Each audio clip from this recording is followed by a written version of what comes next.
యేసుక్రీస్తు వారి పరిశుద్ధమైన నామంలో ఈ ప్రార్థన అడిగి వేడుకొనుచున్నాము తండ్రి, ఆమెన్. చేరి వచ్చిన దేవుని పిల్లలైన ప్రతి ఒక్కరికి యేసుక్రీస్తు వారి నామం పేరట శుభాభివందనాలు తెలియజేయుచున్నాను. ప్రభునందు ప్రేమన దేవుని వాళ్ళరు, ఈరోజు బైబిల్ గ్రంథంలో నుండి కొన్ని నిమిషాలు మన ఆత్మీయమైన జీవితానికి ఉపయోగపడే విలువైన మాటలను చక్కగా ఆలోచన చేద్దామండి.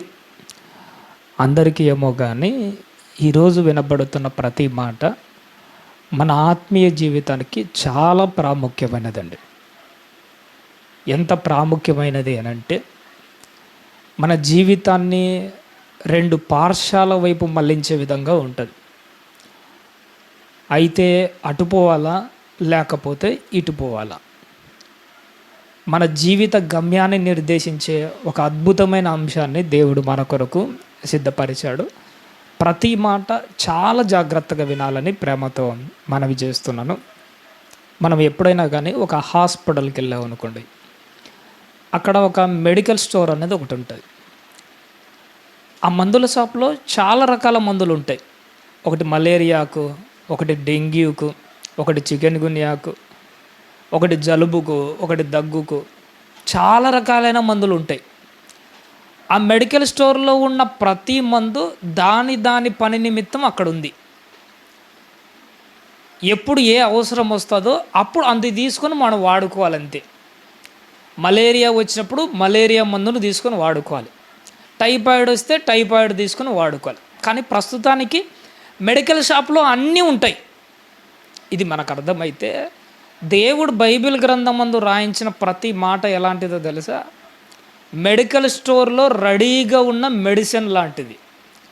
మనకు ఏదైతే అవసరమో, ఎప్పుడు ఏదైతే మనకు ఉపయోగదాయకరంగా ఉంటుందో దాన్ని తీసుకొని మన ఆత్మీయ జీవితానికి అమలుపరుచుకోవాలి. అందుకోసమే దేవుడు బైబిల్ గ్రంథమందు ఆది కాండం నుంచి ప్రకటన గ్రంథం వరకు ఏ ఒక్క మాట, నిజంగా చెప్పాలంటే ఏ ఒక్క అక్షరాన్ని కూడా వ్యర్థముగా ఉంటే ఉండనిలని వదిలేసినది కాదు. ఇవన్నీ ప్రతిదీ ముఖ్యమే. ఎంత ముఖ్యమని అంటే, మనకు భారత రాజ్యాంగం అని ఒకటి ఉంటుంది, చూసినారు. అంబేద్కర్ గారు ఆయన టీం కలిసి మొదట తయారు చేసిన భారత రాజ్యాంగం ఎంత పెద్దదో తెలుసా?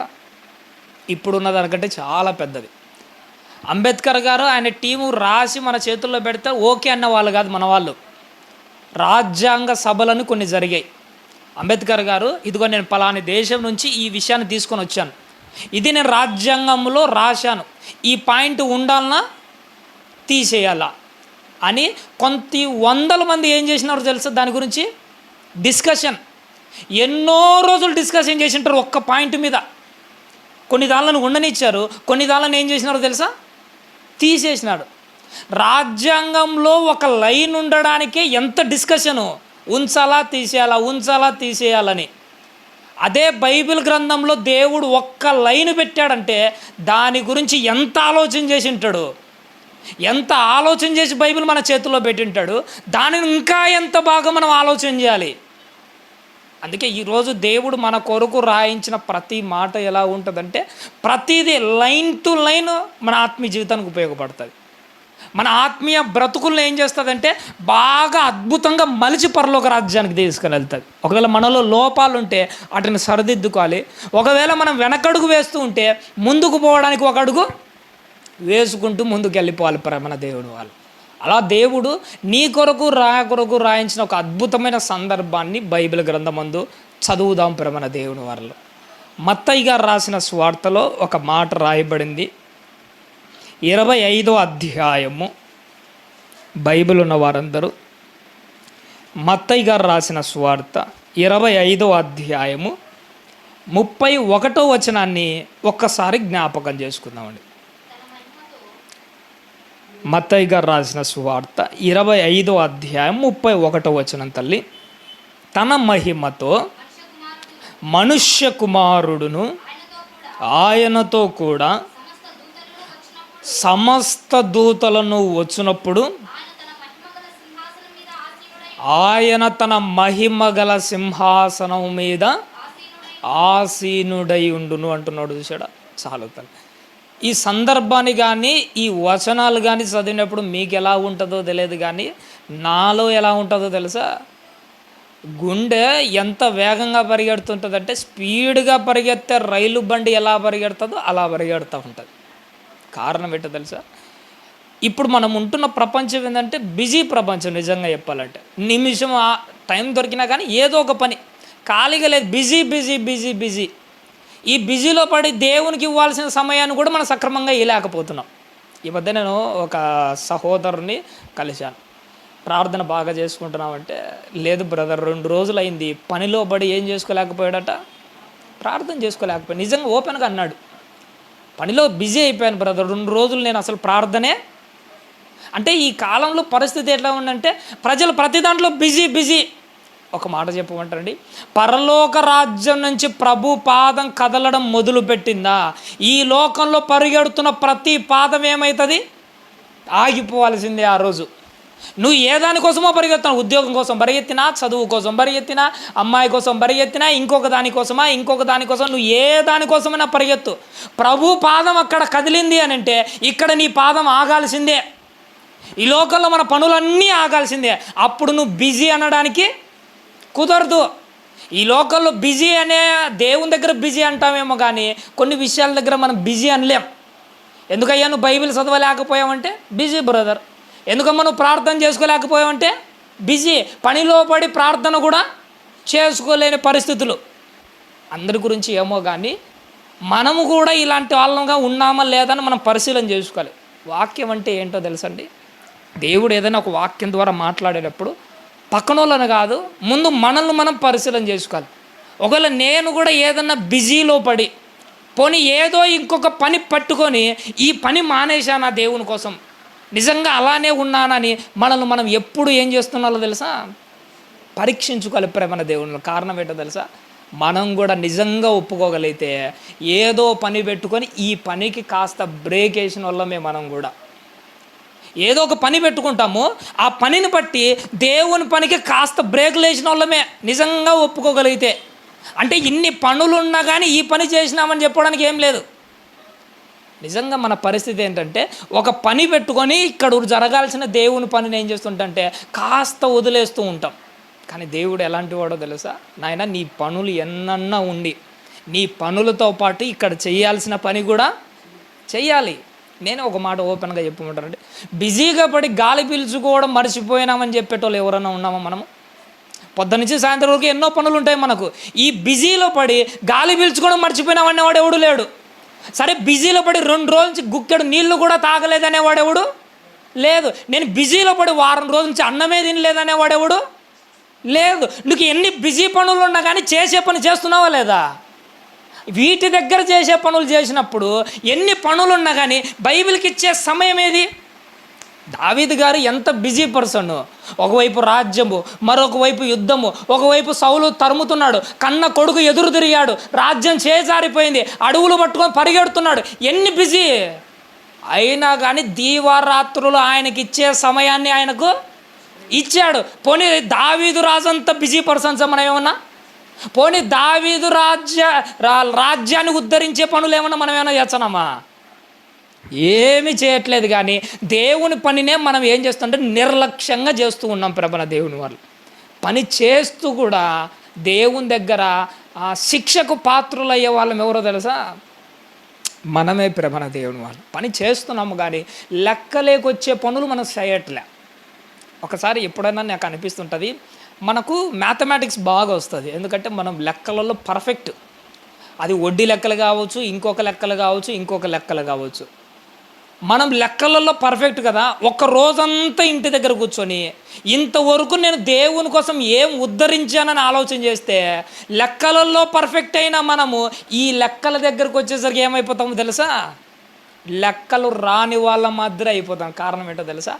దేవునికి పనికొచ్చేవి, ఇంకా చెప్పాలంటే లెక్కలేకి వచ్చే పనులేమి మనము చేయట్లే. దేవునికి లెక్కలకు వచ్చే పనులు ఎన్ని చేసాం మనం చెప్పండి? ఇలా చెప్తే మీకు అర్థం కాదేమో. నేను కమరాపురంలో డ్యూటీ చేసేటప్పుడు ఒక కాలనీకి వెళ్ళాను ఇంటి పనుల నిమిత్తం. అక్కడ కుమ్మరి వాళ్ళు ఉన్నారు. ఆ కుమ్మరి వాళ్ళు కుండలు తయారు చేసేవాళ్ళు. ఆ కుండలు తయారు చేసేటప్పుడు వాళ్ళని చూసినప్పుడు నాకు ఒకటి అనిపించింది. ఒక ఆయన బాగానే కష్టపడ్డాడు, సుమారుగా ఒక 50 కుండలు రెడీ చేశాడు. ఇంకో కొన్ని కుండలు తయారు చేస్తున్నాడు. ఆ తయారు చేసినప్పుడు మనోడు ఫుల్గా తాగి ఉన్నాడు. ఆల్రెడీ ఒక 50 కుండల వరకు తయారు చేసినాడు. ఇంకా ఒక 20 కుండలేం తయారు చేయడానికి ఉన్నాడు. కానీ మనవాడు ఫుల్గా తాగి ఉన్నాడు. సరే, మొత్తానికి ఆ 20 కుండలు కూడా తయారు చేసినాడు. కానీ మరుసటి రోజు కల్లా ఎలా ఉన్నాయి తెలుసా, అన్నీ తాగి తయారు చేసిన ఈ కుండలు ఓటిపోయాయి. నీళ్ళు పోస్తుంటే నిలబడట్లే, కారిపోతున్నాయి. ఇప్పుడు అతను మొత్తం తయారు చేసింది ఎన్ని అంటే 70. కానీ 20 కుండలు ఏమైపోయినాయి, లెక్కలోకి రాలే. కారణం ఏంటో తెలుసా, లోపము కలిగిన పని ఏదైనా కానీ లెక్కలోకి రాదు. నువ్వు పని చేస్తున్నావు, చేసిన పని ఎలా చేస్తున్నావు, మనము లోపపూరితమైన పనులు చేస్తున్నాం. అంటే లోపపూరితమైన పనులు అంటే ఏంటి, బైబిల్ చదువుతాము కానీ బైబిల్ను హృదయంలోకి అమలు పరుచుకునే విధంగా దాన్ని చదవం. వాక్యం వింటాము, మనసులోకి తీసుకునే విధంగా దానిని వినం. పాటలు పాడుతాము, మనస్ఫూర్తిగా దేవుని ఆరాధించాలని పాటలు పాడం. ఈ పనులు చేస్తున్నాము కానీ ఈ పనులు ఎలాంటివో తెలుసా, లెక్కలోకి రాని పనులు మనం చేస్తున్నాం. అందుకే గుర్తుపెట్టుకొని, నువ్వు పని చేయాలి, చేసే పని ఎలా చేయాలో తెలుసా, లెక్కలోకి వచ్చే విధంగా చేయాలి. అది వాక్యం వినేదైనా కానీ, ఒకవేళ దేవుని పని చేసేదైనా కానీ, ఏదైనా కానీ నీ పని నా పని ఎలా ఉండాలంటే లెక్కలోకి వచ్చే విధంగా ఉండాలి.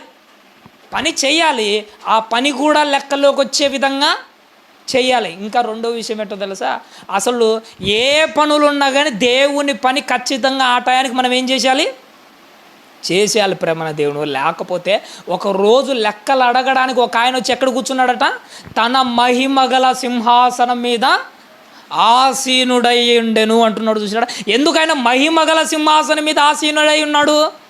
కారణం ఏంటో తెలుసా, ఆయన అక్కడ కూర్చుండేది ఆ రోజు నిన్ను నన్ను లెక్కలు అడగడం కోసమే, నిన్ను నన్ను లెక్కలు అడగడం కోసమే.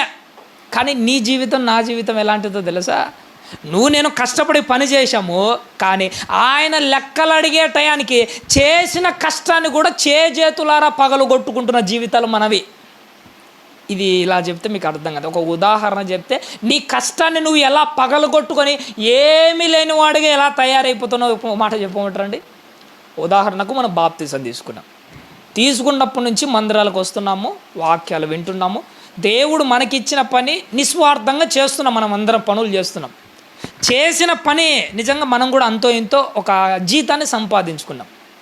కానీ నీ జీవితం నా జీవితం ఎలా ఉందో తెలుసా, కొంతకాలం గడిచిన తర్వాత మళ్ళీ లోకల్లో ఏదో ఆశించి కష్టపడి సంపాదించుకున్న దాన్ని మనం ఏం చేసుకుంటున్నామో తెలుసా, మన చేతులారనే పోగొట్టుకుంటాం. రేపు తీర్పు రోజున నువ్వు వచ్చి నిలబడతావు. ఒకప్పుడు నువ్వు కష్టపడి సంపాదించుకున్న జీతమే అది, కానీ ఆ జీతాన్ని నువ్వు మళ్ళీ సంపాదించుకునే స్థాయికి నేను రాలేకపోతున్నాం. కారణం ఏంటంటే, ఒకప్పుడు సంపాదించుకున్నది ఇప్పుడు చేస్తున్న పనులు బట్టి దాని అంతటి ఏం చేసుకుంటున్నాము, లెక్కలోకి రాకుండా చేసేసుకుంటున్నాం ప్రేమ దేవుని వాళ్ళరా. అందుకే నేను గుర్తుపెట్టుకోవాలి, ఆయన మహిమగల సింహాసనం మీదకి వచ్చి కూర్చున్నది ఏంటంటే నిన్ను నన్ను లెక్కలు అడగడానికే. అది మనకందరికీ తెలుసు. ఆయన లెక్కలు అడుగుతాడు అని తెలిసిన తర్వాత నేను ఎలా ఉండాలి, ఆ లెక్కలు అడగడానికి సరైన సమాధానాన్ని సిద్ధపరచుకొనే ఉండాలి. ఎప్పుడైనా కానీ అధికారులు ఉంటారు చూసినారా, ఒకసారి మీటింగ్ పెడుతుంటారు, సాయంత్రం 5 గంటలకు మీ దగ్గర ఉన్న ఫైల్స్ అన్నీ తీసుకొని రండి అన్నాడు అనుకో, ఆ అధికారులందరూ ఏం చేస్తుంటారో తెలుసా, లెక్కలన్నీ సరి చూసుకొని పోతాడు. కారణం ఏంటో తెలుసా, ఆడికి పోతే దీని గురించిన లెక్కలు అడుగుతాడు. ఆయన ఏం అడుగుతాడు, నేను ఏం సమాధానం చెప్పాలి, దానికి ఆ ప్రశ్నకు సరిపడే సమాధానం నా దగ్గర ఉందా లేదా, ఇది మనం ఎప్పుడు ఆలోచన చేసుకుంటున్నాను. నువ్వు బ్రతుకులో నువ్వు గుర్తుపెట్టుకోవాల్సింది ఏంటో తెలుసా, నేను గుర్తుపెట్టుకోవాల్సింది ఏంటో తెలుసా, ఆయన తన మహిమగల సింహాసనం మీద కూర్చున్నప్పుడు ప్రతి దాని గురించి లెక్కలు అడుగుతాడు. ఆయన ప్రశ్నకు నీ దగ్గర సమాధానం ఉందా? నోటితో చెప్పే సమాధానం కాదు ఇక్కడ కావాల్సింది, బ్రతుకుతో చెప్పే సమాధానం కావాలి. బ్రతుకుతో చెప్పే సమాధానం ఏంటి, మన బ్రతుకు సరిగా ఉన్నదనుకోండి, మన జీవితం సక్రమంగా ఉన్నదనుకోండి, ఆయన అడిగే ప్రశ్నకు మన బ్రతుకే సమాధానాన్ని చెప్తాది. అంటే నువ్వు సమాధానం ఎలా సిద్ధపరచుకొని పెట్టుకోవాలో తెలుసా, ఆ మహిమగల సింహాసనానికి ముందు నీ బ్రతుకుతో ఒక సమాధానాన్ని సిద్ధపరచుకోవాలి. అందుకే దేవుడు ఏమంటాడో మళ్ళీ చదువమ్మా, 25వ అధ్యాయం 31వ వచనము, తన మహిమతో మనుష్య కుమారుడును ఆయనతో కూడా సమస్త దూతలను వచ్చినప్పుడు ఆయన తన మహిమ గల సింహాసనం మీద ఆసీనుడై ఉండును. అప్పుడు సమస్త జనములను ఆయన ఎదుటకు పోగు చేయబడుదురు. గొల్లవాడు మేకలలో నుండి గొర్రెలను వేరుపరిచినట్లు ఆయన వారిని ఏం చేస్తాడట? వేరుపరుస్తాడట. ప్రభు తన మహిమ గల సింహాసనం మీద కూర్చున్నప్పుడు ఒకటి జరుగుతుంది. ఇక్కడ నుంచి మనం జాగ్రత్తగా ఆలోచన చేయాలి. ప్రతిదీ ఏంటంటే మన గుండెలకు సూటిగా తగిలే మాటలే, అయినా కానీ మన ఆత్మీయ జీవితాన్ని బాగు చేసే మాటలే. జాగ్రత్తగా వినాలని ప్రేమతో మనవి చేస్తున్నాను. ఆ రోజు తన మహిమ గల సింహాసనం మీద కూర్చున్నప్పుడు సమస్త జనులు ఆయన దగ్గరికి ఏమవుతారట? పోగు చేయబడతారు. అందరూ ఒకరోజు నువ్వు వస్తావు అదే లిస్టులోకి, ఒకరోజు నేను వస్తాను. ఆ గుంపులో ఏంటంటే అందరూ ఉంటాడు. కానీ అక్కడ జరుగుతున్నది ఏంటో తెలుసా? గొల్లవాడు గొర్రెలలో నుంచి మేకలను వేరుపరిచినట్లు ఆ రోజు ప్రభు గొర్రెలను మేకలను ఏం చేస్తాడట? వేరుపరుస్తాడు. ఇప్పుడు ఒక మాట చెప్పమంటండి. మొత్తం ఒకేసారి పోగు చేయబడినప్పుడు ఆ పోగు చేయబడిన దాంట్లో రెండు ఉన్నాయి. ఏమేమి ఉన్నాయి? గొర్రెలు ఉన్నాయి, మేకలు కూడా ఉన్నాయి. అంటే ప్రభు వచ్చి వేరుపరిచేంత వరకు గొర్రెలు మేకలు ఎట్టుంటాయి? కలిసే ఉంటాయి, సంఘములోనే ఉంటాయి, మందిరంలోనే ఉంటాయి, ప్రజల మధ్యనే ఉంటాయి. ఏముంటాయి? గొర్రెలు మేకలు రెండు కలిసే ఉంటాయి. ఇక్కడ నేను గుర్తుపెట్టుకోవాల్సింది ఏంటో తెలుసా? ఆ గొల్లవాడు ఏం చేస్తాడంటే గొర్రెలను మేకలను వేరుపరుస్తాడు. ఎలా వేరుపరుస్తాడు? గొర్రెలు మేకలు రెండు గడ్డి తిన్నంత మాత్రం రెండు ఒకటేనా? గొర్రెలు గడ్డే తింటాయి, మేకలు గడ్డే తింటాయి. రెండు గడ్డి తింటున్నాయంత మాత్రం రెండు ఒకటి కాదు. అది అదే, ఇది ఇదే. ఇది నీకు అర్థమైతే రెండు గడ్డి తిన్నంత మాత్రం గొర్రెలు మేకలు ఎలా అయితే ఒకటి కావో, ప్రభు బల్లాలో ప్రతి ఆదివారం రొట్టె ద్రాక్షారసం తిన్నంత మాత్రాన గొర్రెలు మేకలు ఎప్పటికీ ఒకటి కావు. కారణం ఏంటో తెలుసా? గొర్రెల స్వభావం వేరు, మేకల స్వభావము వేరు. ఇది మనకు బాగా అర్థం చేసుకోగలిగితే ప్రభు బల్లాలు అందరూ చేస్తారు. అందరూ చేసిన వాళ్ళందరూ మంచి వాళ్ళు కాదు.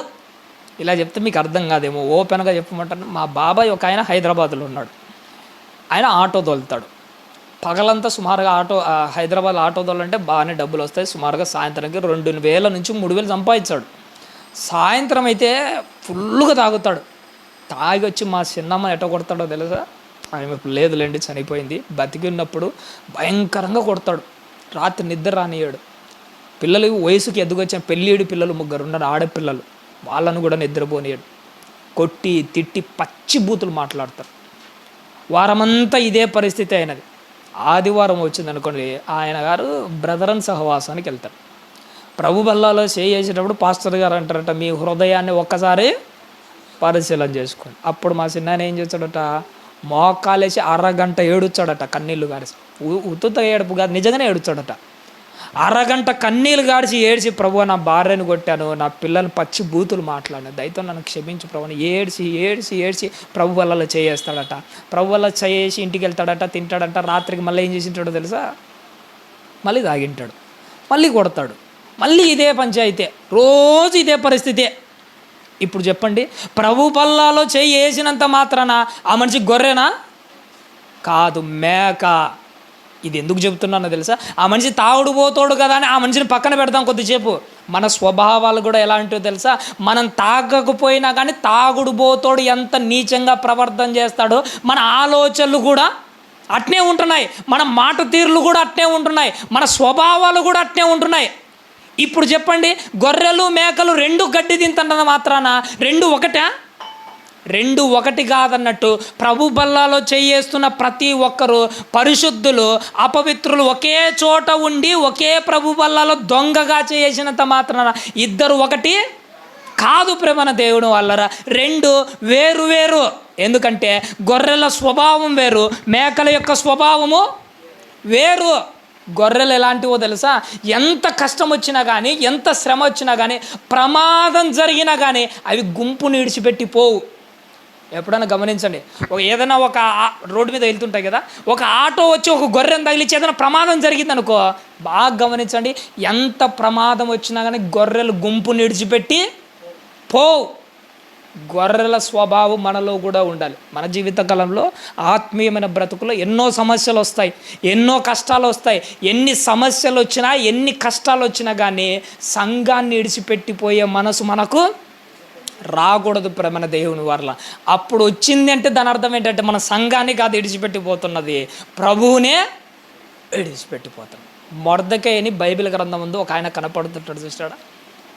ఆయనకు వచ్చిన సమస్య ఎలాంటిదో తెలుసా?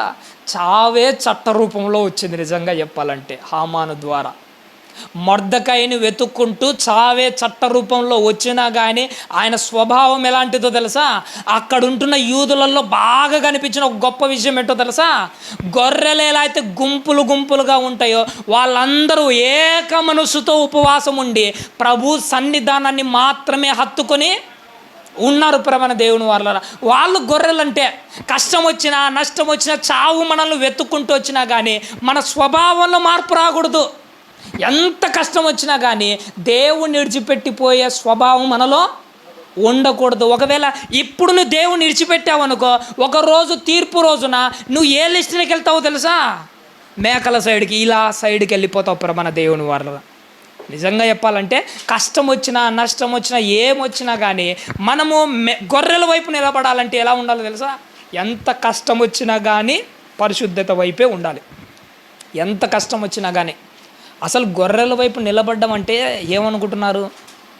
నిజంగా నేను అనుకున్నాను, గొర్రెల వైపు నిలబడ్డం అంటే ఆషామాష పని కాదు. మనకు భారతదేశానికి స్వాతంత్రం వచ్చే టైంలో అప్పుడు స్వాతంత్ర పోరాటం చేసినారు బ్రిటిష్ వాళ్ళు ఉన్నప్పుడు. గాంధీ గారు గుజరాత్లో అనుకుంటాను దండి దగ్గర ఉప్పు సత్యాగ్రహం అని ఒకటి ప్రారంభించాడు. ఆయన హిందీ భాషకు సంబంధించిన ఆయన, మన తెలుగులో కూడా ఒక ఆయన ప్రారంభించాడు ఉప్పు సత్యాగ్రహం. అప్పట్లో బ్రిటిష్ వాళ్ళు ఉప్పు తయారు చేస్తే ఎలా కొట్టేవాళ్ళో తెలుసా? భయంకరంగా, ఆడ మగాని తేడా లేకుండా భయంకరంగా కొట్టేవాళ్ళు. అవసరమైతే కఠినంగా శిక్షించేవాళ్ళు, జైళ్ళకు పంపించేవాళ్ళు, ఇంకా తిరగబడితే చంపేసేవాళ్ళు. ఇది మన దేశంలో పరిస్థితి. ఆ ఉప్పు సత్యాగ్రహం అనే టైంలో మన తెలుగు అయినా ఒక ఆయన ఏం చేసినాడో తెలుసా? సముద్రం దగ్గరికి వెళ్ళి ఉప్పు తయారు చేసి బ్రిటిష్ వాళ్ళు చూస్తుండగా అదే ఉప్పుని ఇలా పిరికిడితో పట్టుకున్నాడు. అది చూసిన బ్రిటిష్ వాళ్ళకు బాగా కాలింది. మండిన వాళ్ళు లాఠీ కట్టెలు తీసుకొని ఏ చేత అయితే పిరికిడితో ఉప్పును పట్టుకున్నాడో ఆ పిరికిడి మీద కొడుతున్నాడు. చూడండి, భయంకరంగా కొడుతున్నాడు, రక్తాలు వచ్చేట్టుగా కొడుతున్నాడు. ఎంత కొట్టినా మనోడు మాత్రం ఆ పిరికిడిని వదలలే. అప్పుడు అక్కడ ఉన్న వాళ్ళందరూ ఏమన్నారో తెలుసా? అది ఉప్పు పిరికిడి కాదు, ఉక్కు పిరికిడి అన్నారు. ఇప్పటికీ మేము చదువుకున్న దాంట్లో అదే ఉంది. అసలు ఆయన పట్టిన బిగించే పిరికిడి ఎంత గొప్పగా ఉందో చూసినారా? అసలు పరలోక రాజ్యానికి వెళ్ళాలి అంటే, ఆ గొర్రెల వైపు నిలబడాలంటే నువ్వు పిరికిడి ఎలా బిగించాలో తెలుసా? పాపం విషయంలో ఒక యోసేపు గారు బిడిగిచ్చినాడు చూసినాడు ఒక పిరికిడి, అలా ఉండాలి. ఎంత కష్టం వచ్చినా కానీ ఆ పిడికిడి వదిలేయకూడదు. పాపం దగ్గర ఎంత మనం లాగినా కానీ వదిలేకుండా బిగించిన పిరికిడి అట్టుండాలి. కష్టం వచ్చినా, నష్టం వచ్చినా, ఎన్ని దెబ్బలన్నా అవన్నీ దేవుని కోసం బిగించిన పిడికిడి వదిలేయకూడదు. అది భక్తి అని అంటే. ఉత్తర భారతదేశంలో ఈ మధ్య న్యూస్ చూసంటే ఒక సంఘటన చూసేటప్పుడు కళ్ళకు నీళ్ళు వచ్చింది.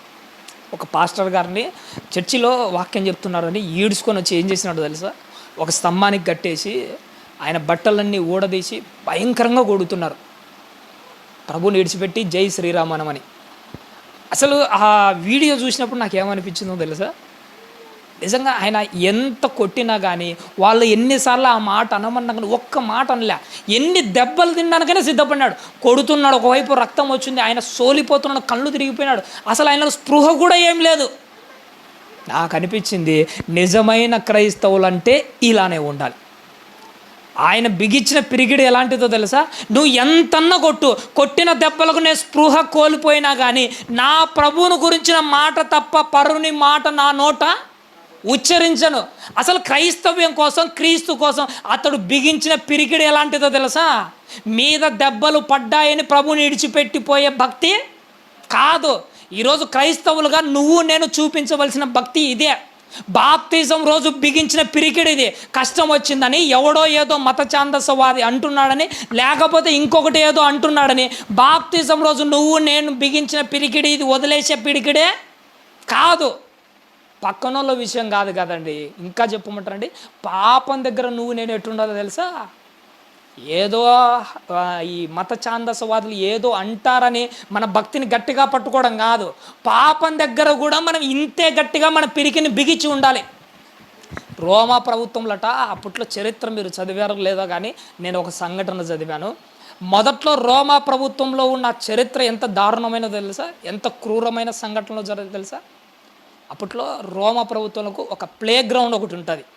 ఆ ప్లే గ్రౌండ్ మధ్యలో స్తంభాలు నాటి క్రైస్తవ్యాన్ని ప్రకటించే వాళ్ళను, ఆ స్త్రీలని కానీ పురుషులను కానీ బట్టలు ఊడదీసి ఆ స్తంభాలకు కట్టేసి తల మీద అంటే అప్పుడే తీసిన ఫ్రెష్ జంతువుల నుంచి తీసిన ఫ్రెష్ రక్తాన్ని తల మీద పోసేవాళ్ళ. వాళ్ళకు తల మీద పోసి స్తంభాలకు కట్టేసి నడి ఆ ప్లే గ్రౌండ్లో నిలబెట్టి ఆకలితో ఉన్న సింహాలను ఏం చేసేవాళ్ళు తెలుసా?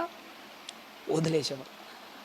ఆకలితో ఉన్న ఆ సింహాలు ఇలా తల మీద రక్తం కారుతుంటుంది చూసినారా? అది వాళ్ళ శరీర భాగాల మీద కారుతుంటే ఇది నిజమైన రక్తమే అనుకొని బ్రతికి ఉన్న వీళ్ళ మాంసాన్ని ఎలా తింటున్నాయి తెలుసా? మాంసం కండలతో సహా పీక్కొని తింటున్నాయి. అంత కండలతో సహా పీక్కొని తింటున్నా కానీ వీళ్ళు భక్తిని విడిచిపెట్టిన వాళ్ళు కాదు. వాళ్ళని చూసినప్పుడు ఇది భక్తి అంటే. ప్రభు కోసం వాళ్ళు బిగించిన పిరికిడే. ఒకవైపు సింహాలు కండలు పీకుతున్నా కానీ ప్రభుని విడిచిపెట్టిపోలే. వాళ్ళ మాదిరి నువ్వు నేను ఎంత దారుణంగా ఉండాలనో తెలుసా?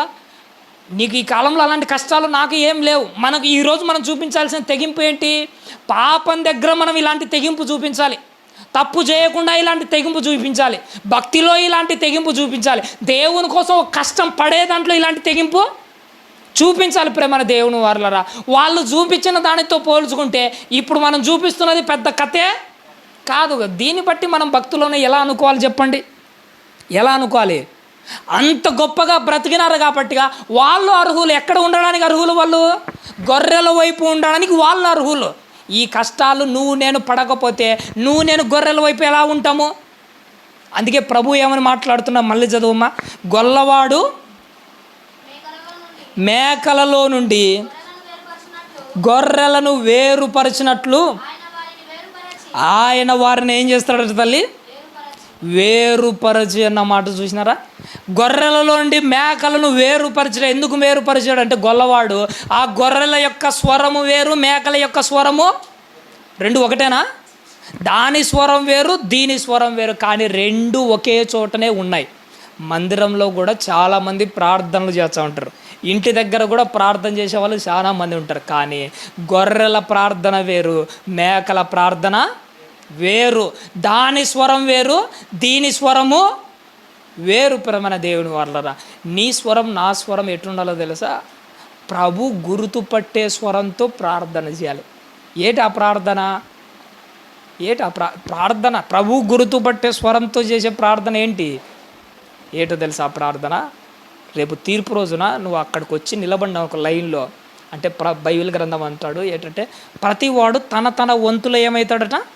నిలబడతాడు. ఆ వంతులో వచ్చి నువ్వు నిలబడినప్పుడు ప్రభువు నిన్ను చూసి నన్ను చూసినప్పుడు ప్రభువా అని ఒక మాట నీ నోట నుంచి వచ్చిట్ట చూసినారా?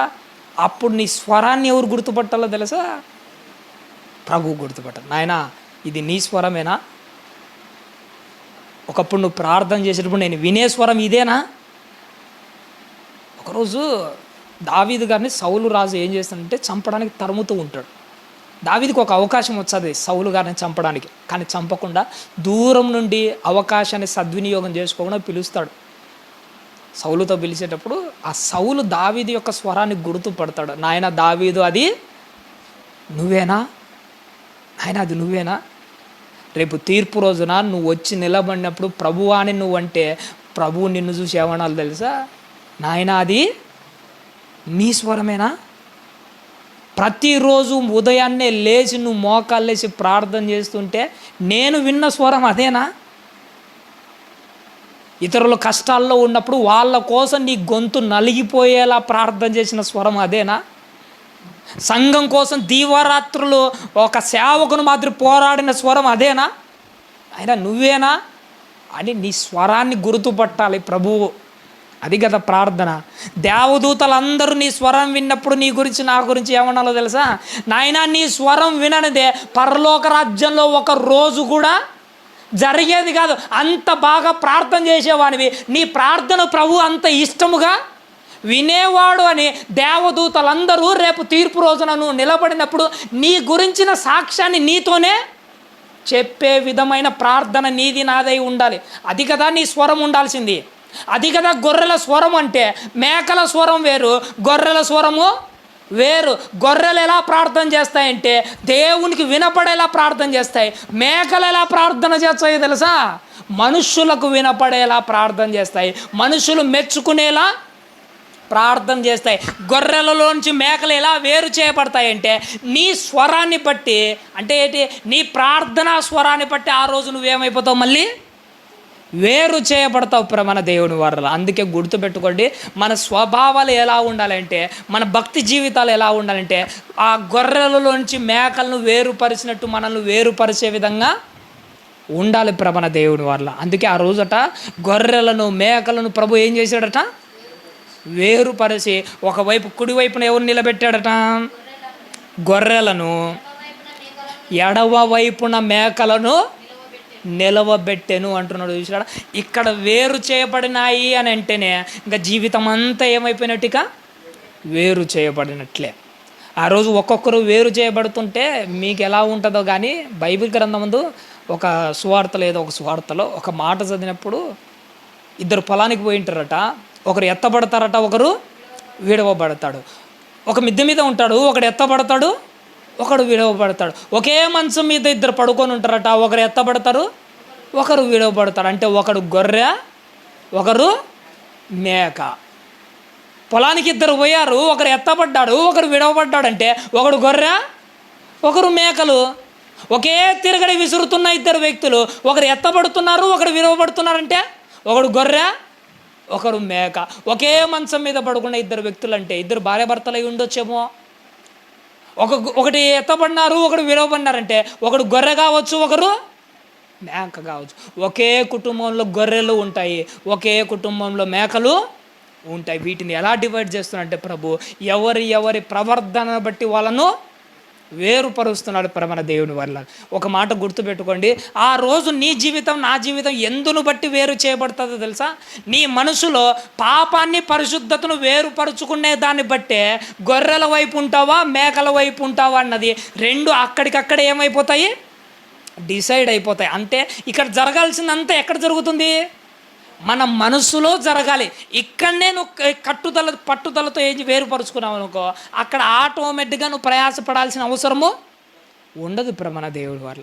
ఆ రోజు గొర్రెలను మేకలను వేరుపరిచితే ఒకవైపు మేకలు ఉన్నాయట, ఒకవైపు గొర్రెలు ఉన్నాయట. గొర్రెల గురించి పక్కన పెట్టండి, మనం మళ్ళీ మేకల గురించి ఆలోచన చేద్దాం. చివరిగా ఒకసారి మనము 41వ వచనాన్ని ఒకసారి చూద్దామండి. అప్పుడు ఆయన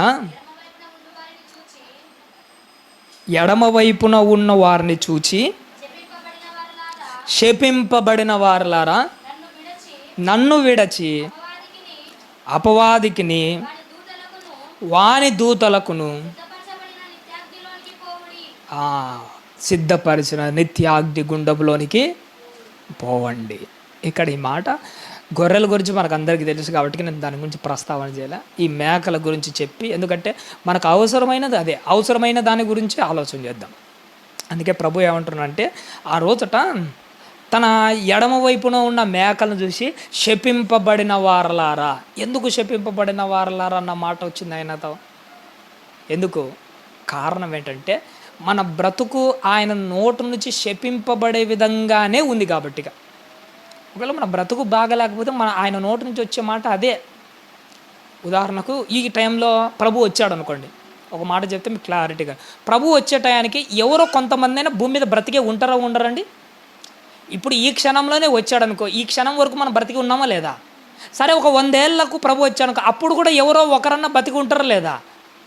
ఏదో ఒకటే ప్రభు ఎప్పుడు వచ్చినా కానీ ఎవరో ఒకరన్నా బతికే ఉంటారు. వాళ్ళు ప్రభు దగ్గరకు వచ్చి, ఏంది ప్రభు మా ఆయుష్ తీరకముందే, మేము చావకముందే నువ్వు వస్తే ఎలా, ఇంకా మేము బ్రతకాల్సిన బ్రతుకు ఏమైపోవాలి అని నువ్వు కానీ నేను కానీ ఒకవేళ ప్రభు వచ్చేటానికి బ్రతుకున్నప్పుడు అడిగామనుకో, అప్పుడు ప్రభు కానీ ఆయనతో పాటు ఉన్న దేవదూతలు కానీ ఒక మాట అంటాయి. ఏమంటాయో తెలుసా?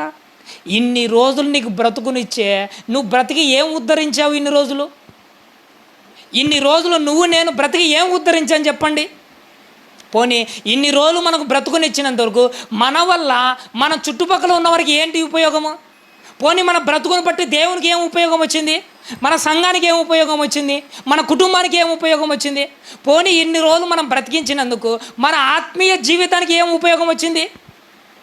ఇదే మాట డైరెక్ట్ ప్రభు మనల్ని అడిగా అనుకో, ఇన్ని రోజులు నీకు ఆయుష్నిచ్చాను కదా అయ్యా, ఏం ఉద్ధరించావు ఇన్ని రోజులు నా కోసం అని అంటే, ఇన్ని రోజులు నువ్వు నా కోసం ఏం సాధించావనంటే మన దగ్గర సమాధానం ఏముంది చెప్పండి?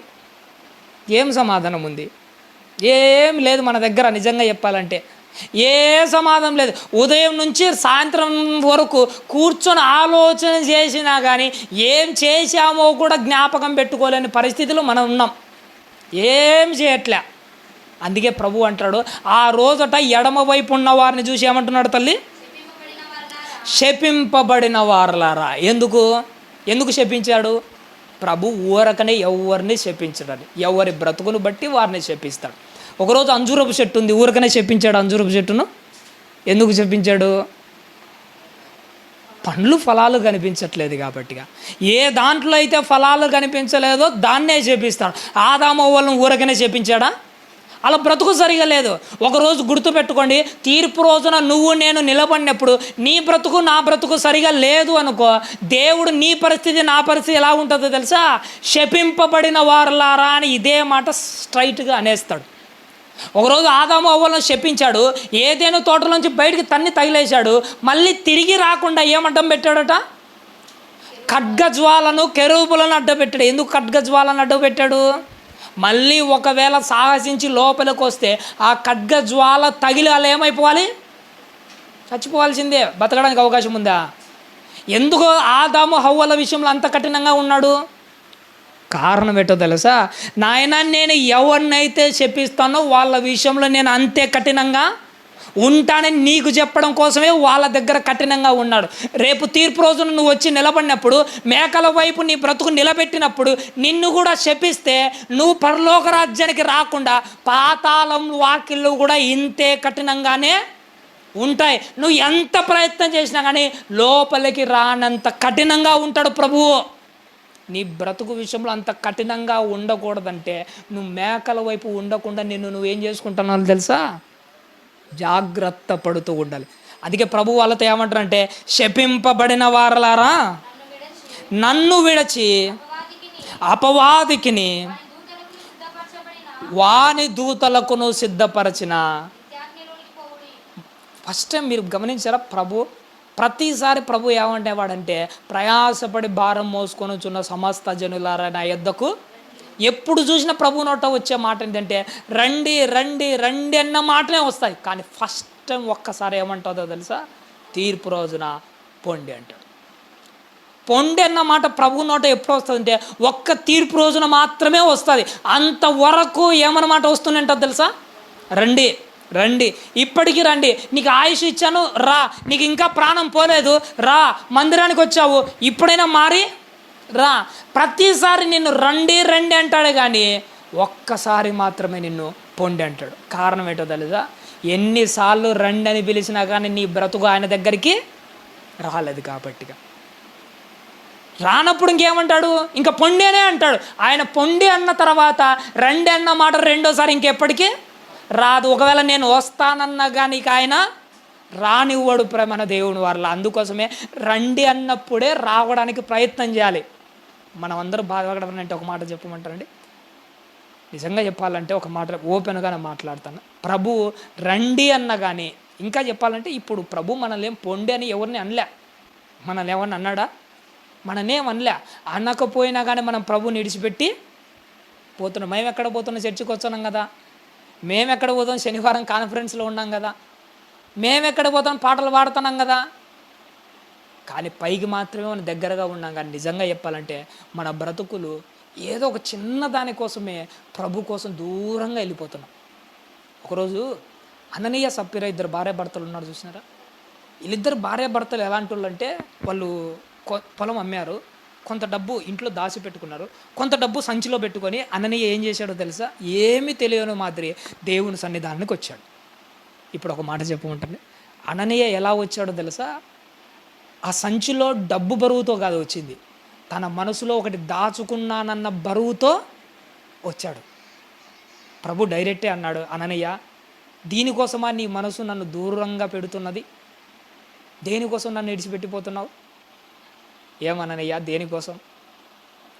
ఇదే మాట ప్రభు నీతో నాతో అంటాడు. అననీయ డబ్బు సంచిలో ఉన్న బరువుతో కాదు వచ్చింది, తన మనసులో దాచుకున్నానని ఒక చిన్న బరువు ఉంది చూసినారా, ఆ బరువుతో వచ్చాడు. ప్రభు మాట్లాడింది కూడా ఏ బరువు గురించి మాట్లాడో తెలుసా, అననీయ నువ్వు ఇంతకే అమ్మావని. డబ్బు గురించి కాదు అక్కడ మాట్లాడింది, ఆయన మనసులో ఉన్న దానికోసం. నాయనా దీనికోసమా నన్ను విడిచిపెట్టి వెళ్ళిపోతున్నావు? నీ మనసులో ఉన్న దీనికోసమా నన్ను విడిచిపెట్టిపోతున్నావు? ఇదే మాట ప్రభు ఈరోజు నీతో కూడా అంటున్నాడు, నాయనా నీ మనసులో ఉన్న ఆ చిన్నదాని కోసమా నన్ను వదిలిపెట్టి వెళ్ళిపోతున్నావు? ఏముంది ఆ మనసులో? ఈ మనసులో ఏదో చిన్న చిన్నవే దాచుకుంటాం, ఆ చిన్న చిన్న దానికోసం ఏం చేస్తామంటే ప్రభువునే విడిచిపెట్టిపోతాం మనం, అంతే. మనంత మూర్ఖుడు ఇంకెవడు ఉండడు.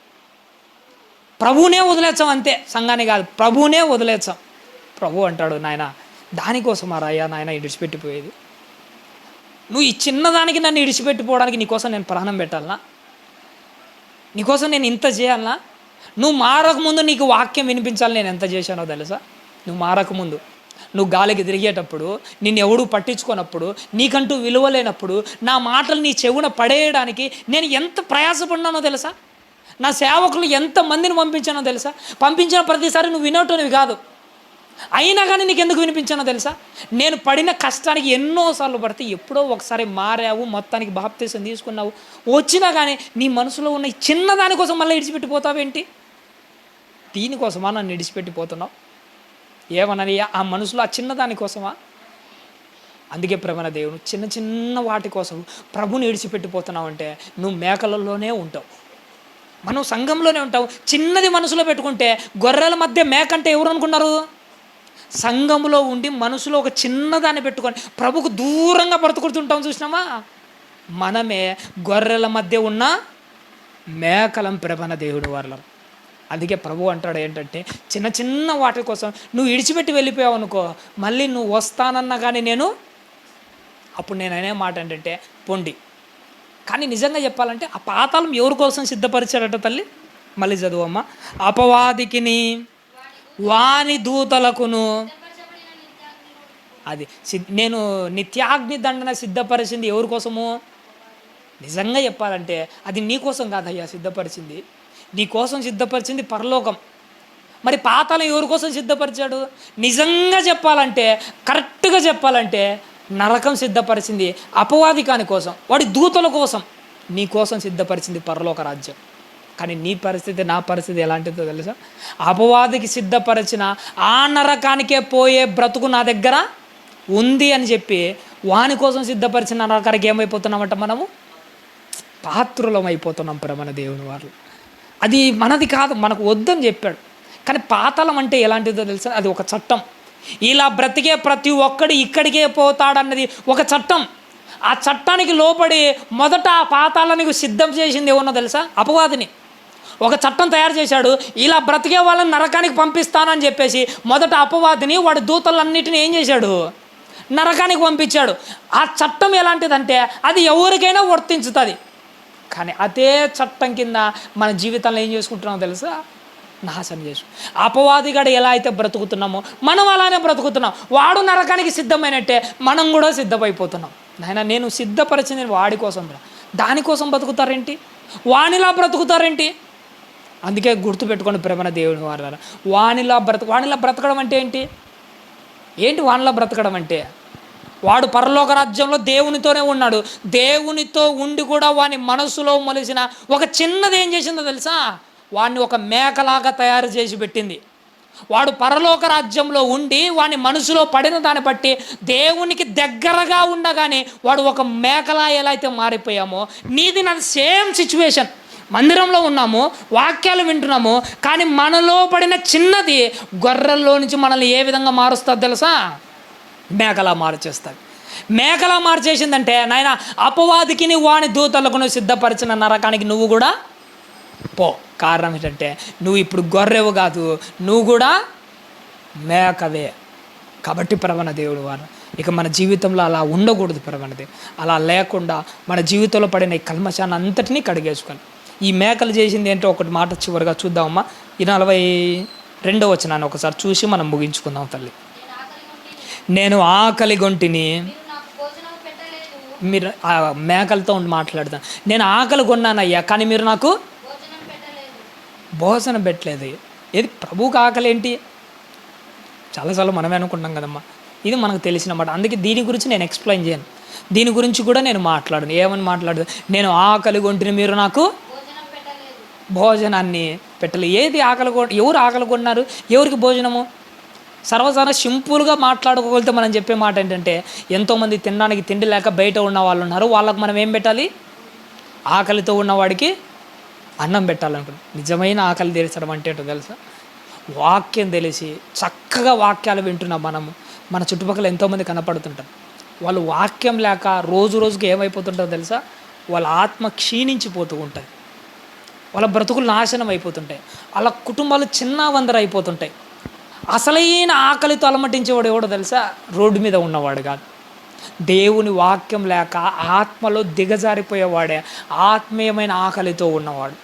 ప్రభు అంటాడు, నేను ఆకలి కొంటే నువ్వు నాకు భోజనం పెట్టలేదు. నాకు వాక్యం ఏ రోజు చెప్పావు?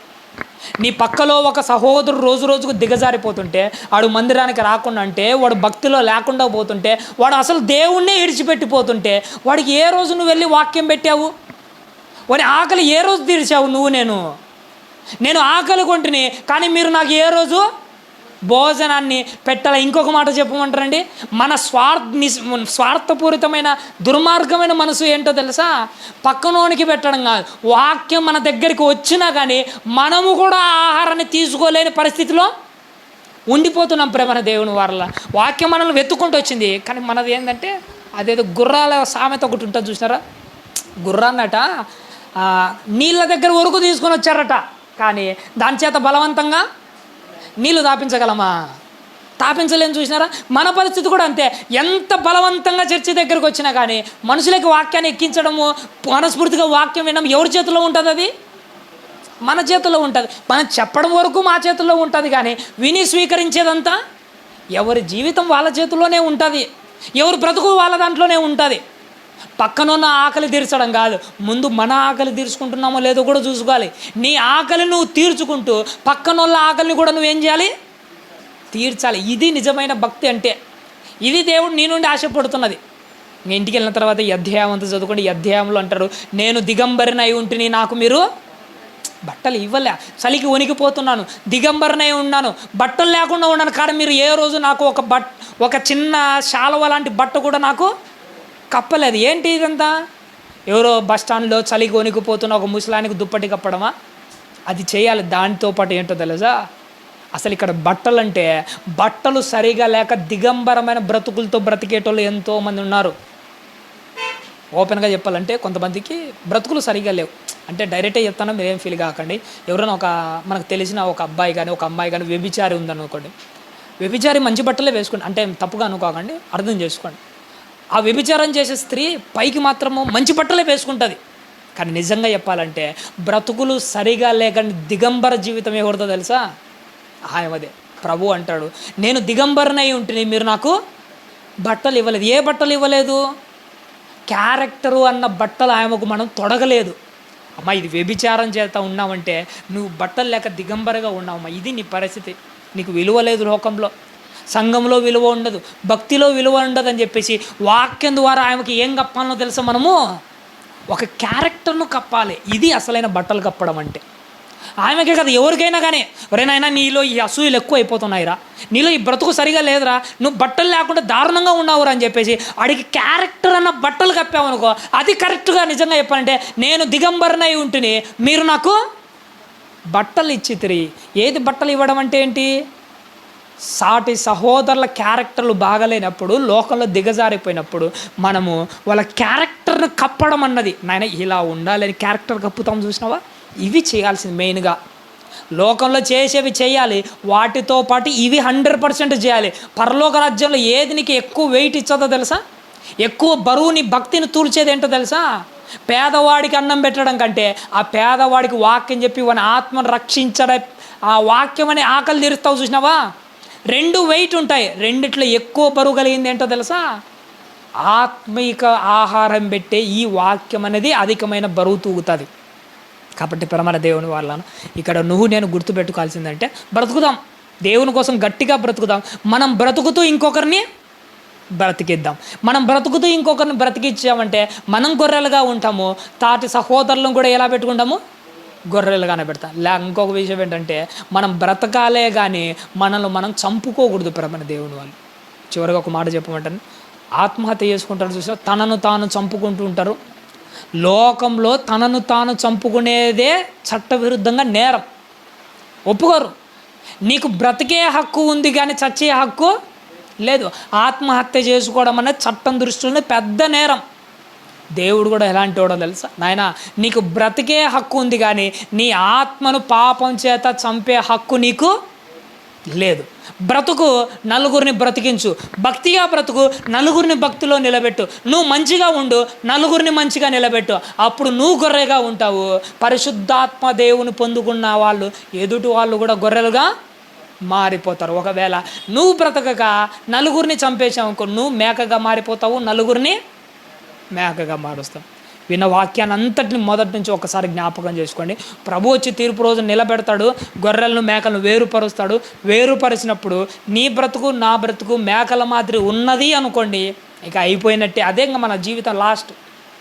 కాబట్టి ఒకవేళ మనలో లోపాలన్నిటినీ, అందరి గురించి ఏమో కానీ మనం మాత్రం పరలోక రాజ్యానికి పోవాలి. ఇది గుర్తుపెట్టుకొని మనసులో అది పెట్టుకొని బాగా బ్రతికి దేవుడున్న లోకానికి చేరుకోవాలని ఆశపడుతున్నాను. ఆలస్యమైంది క్షమించండి. ఓపికతో విన్నందుకు మీకు అందరికీ నా నిండు మనసుతో ఉందని తెలియజేస్తూ ఈ నా మాటలు ముగిస్తున్నాను.